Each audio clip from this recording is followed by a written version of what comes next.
길르앗에는 한 강력한 용사가 있었습니다. 그의 이름은 입다.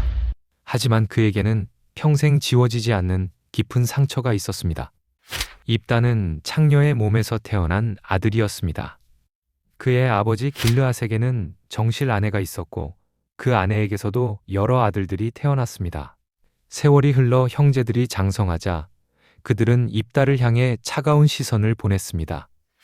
너는 낯선 여인의 아들이니 우리 아버지 집에서 아무런 상속도 받을 수 없다. 그들은 입다를 형제로 인정하지 않았고 아버지의 유산을 나누어 줄 생각도 없었습니다. 결국 입다는 형제들에게서 도망하여 길르앗을 떠나 돕당으로 갔습니다. 그곳에서 갈 곳 없는 자들과 떠돌이들이 하나 둘 입다에게 모여들기 시작했습니다. 입다는 거친 세상 속에서 그들의 우두머리가 되었고 점차 강한 용사로 이름을 알리게 되었습니다. 그렇게 시간이 흐른 어느 날 암몬 자손이 이스라엘을 침략하며 거대한 전쟁이 일어났습니다. 여기서 잠시 지난 사편 마지막 장면으로 돌아가 보겠습니다. 암몬 자손은 길르앗에 진을 쳤고 이스라엘 자손도 미스바에 모여 진을 쳤습니다. 전운이 감도는 가운데 길르앗의 백성과 지도자들은 서로 말했습니다. 누가 먼저 나가 암몬 자손과 싸움을 시작하겠느냐? 그가 길르앗 모든 주민의 머리가 될 것이다.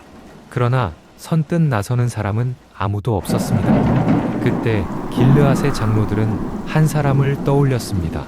바로 과거 자신들이 쫓아냈던 입다였습니다. 사태가 급박해지자 길르앗의 장로들은 직접 돕당으로 찾아가 입다에게 말했습니다. 와서 우리의 대장이 되어다오. 우리를 대신하여 암몬 자손과 싸워다오. 입다는 그들을 바라보며 말했습니다. 너희가 전에 나를 미워하여 내 아버지 집에서 쫓아낼 때는 언제고 너희가 고난당할 때에 어찌하여 지금 내게 왔느냐? 장로들은 다급하게 말했습니다. 우리가 내게 다시 돌아온 것은 너와 함께 가기 위함이다. 내가 우리와 함께 가서 암몬 자손과 싸워준다면 너를 길르앗 모든 주민의 머리로 삼겠다. 입다는 다시 한번 확인하듯 물었습니다. 너희가 나를 고향으로 데려가 암몬 자손과 싸우게 할 때 만일 여호와께서 그들을 내 앞에 넘겨주시면 내가 너희의 머리가 되겠느냐? 장로들이 말했습니다. 우리가 내 말대로 행하지 아니하면 주께서 우리 사이에 증인이 되시길 원하노라. 그리하여 입다는 길르앗 장로들과 함께 돌아갔고 백성은 그를 자신들의 머리와 대장으로 세웠습니다. 입다는 미스바에서 자기의 모든 말을 주 앞에 고하였습니다. 그는 먼저 암몬 왕에게 사자들을 보내 물었습니다. 네가 나와 무슨 상관이 있기에 내 땅에 와서 나를 치러 왔느냐? 암몬 왕은 즉시 대답했습니다. 이스라엘이 이집트에서 올라올 때 아르논에서부터 야복과 요르단까지 내 땅을 빼앗았기 때문이다. 이제 그 땅을 평안히 다시 돌려달라. 그러자 입다는 다시 사자들을 보내 암몬 왕에게 말했습니다. 이스라엘은 모압 땅도 암몬 자손의 땅도 빼앗지 않았다. 다만 이스라엘이 이집트에서 올라올 때 광야를 지나 홍해에 이르렀고 가데스에 머물렀다. 그때 이스라엘이 사자들을 보내 에돔 왕과 모압 왕에게 그들의 땅을 지나가게 해달라고 요청했지만 허락받지 못했다.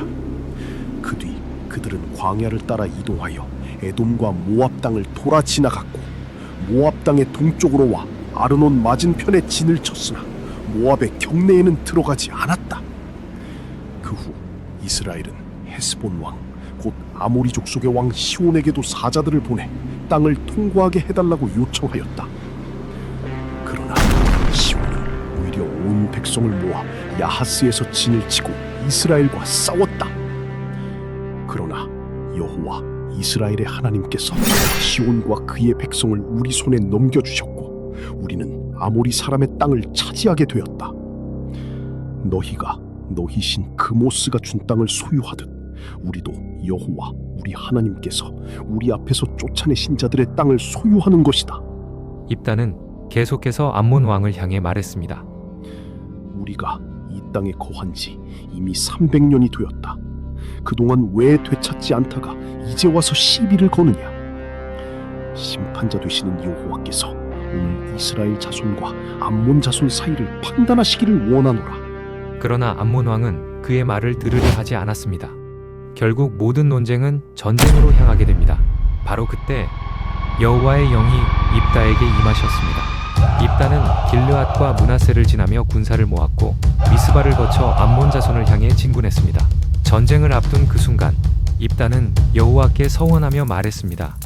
주께서 과연 암몬 자손을 틀림없이 내 손에 넘겨주시면 내가 평안히 돌아올 때 내 집문에서 나와 나를 맞이하는 것은 확실히 주의 것이 되리니 내가 그것을 번제물로 드리겠나이다. 그리고 전쟁이 시작되었습니다. 여호와께서는 암몬 자손을 입다의 손에 넘겨주셨습니다. 입다는 암몬 자손을 크게 쳐서 승리를 거두었습니다.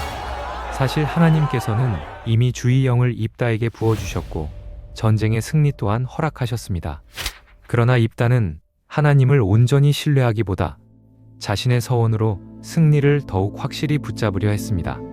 믿음은 하나님을 신뢰하는 것이지 서원으로 하나님을 움직이는 것이 아닙니다. 그 성급한 서원은 결국 예상치 못한 비극으로 이어지게 됩니다. 마침내 전쟁이 끝났습니다. 입다가 기쁨으로 집에 돌아왔을 때 가장 먼저 집에서 나와 그를 맞이한 사람은 다름 아닌 그의 외동딸이었습니다. 딸은 작은 북을 치며 춤을 추며 나와 아버지를 맞이했습니다. 그녀는 그의 유일한 자녀였습니다. 그가 그녀를 보는 순간 자기 옷을 찢으며 외쳤습니다. 슬프다, 내 딸아. 네가 나를 심히 괴롭게 하는구나. 딸을 본 순간 입다는 자신이 죽게 한 서원을 떠올렸습니다. 내가 주를 향해 입을 열었으니 능히 돌이킬 수 없도다. 그러나 딸은 말했습니다. 내 아버지여, 내게 아버지의 말씀대로 행하소서. 그녀는 2달 동안 친구들과 함께 산에 올라가 자신의 처녀됨을 애곡하게 해달라고 부탁했습니다. 2달이 지난 뒤 그녀는 다시 아버지에게 돌아왔습니다. 입다는 자신이 서원한 대로 그녀에게 행하였습니다.